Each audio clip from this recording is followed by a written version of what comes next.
বাদশাহ যিনি বাদশাহ আল্লাহ মালিক বটে আমি মানি, কিন্তু বাদশাহী দিছেন বন্ধুকে। লিওয়াউল হামদি বিয়াদি ইয়াউমাল কিয়ামা, কিয়ামতের দিন যাকে আল্লাহ বারবার বলবে, যিনি চিৎকার দিবে উম্মতি বইলা, প্রত্যেক চিৎকারে আমার মনে হয় আল্লাহ বলবে সালতুতা, বন্ধু চিৎকার দেন কেন, চান না? কাকে চান, কতটি চান আমি দিব। সালতুতা,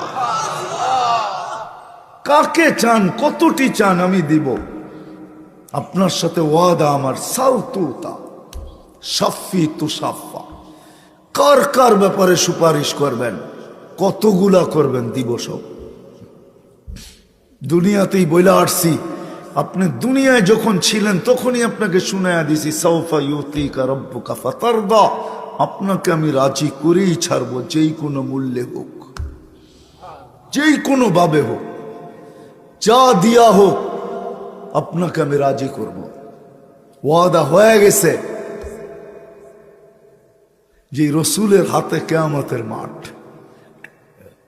কোরআন বলে যে রসুল পক্ষে যাবে তো আল্লাহ পক্ষে আসবে। আল্লাহ নিজেই বলছেন, ওয়াস্তাগফিরুল্লাহ ওয়াস্তাগফারা লাহুর রাসূল লাওয়াজাদুল্লাহ তাওয়াবার রহিমা। আল্লাহ বলে আমার কাছে মাপ চাইলে আমি ওর দিকে দেখব না, আমি আপনার দিকে দেখব। আপনি পক্ষে না বিরুদ্ধে এটা আমি জানতে চেষ্টা করব। আপনি যদি বিরুদ্ধে হন তো মাফ করব না, আপনি যদি পক্ষ হন তো গুনাহ কত দেখব না, গুনাহ কত এটা দেখব না, শুধু দেখব আপনি পক্ষে না বিরুদ্ধে।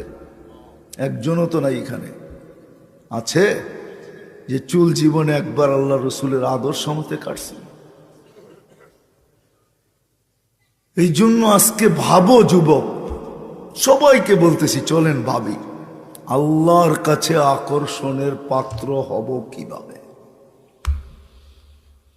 আল্লাহর কাছে কেমন আকর্ষণের পাত্র? যুবক, তুমি জমিনে হাঁটবে তো আল্লাহ উপর থেকে বলবে, আমি ফেরেশতাদের উপরে তোমাকে নিয়ে গৌরব করি। ইন্নাল্লাহা ইউবাহিল মালাইকা বিশাব্বিস সালেহ। আল্লাহ বলে, যুবক তোকে নিয়ে আমি ফেরেশতাদের উপরে গৌরব করি। নারী ঘর থেকে বাহির হবে, আল্লাহ ফেরেশতাদেরকে দেখায় বলবে, একে নিয়ে আমি তোমাদের উপরে গৌরব করি।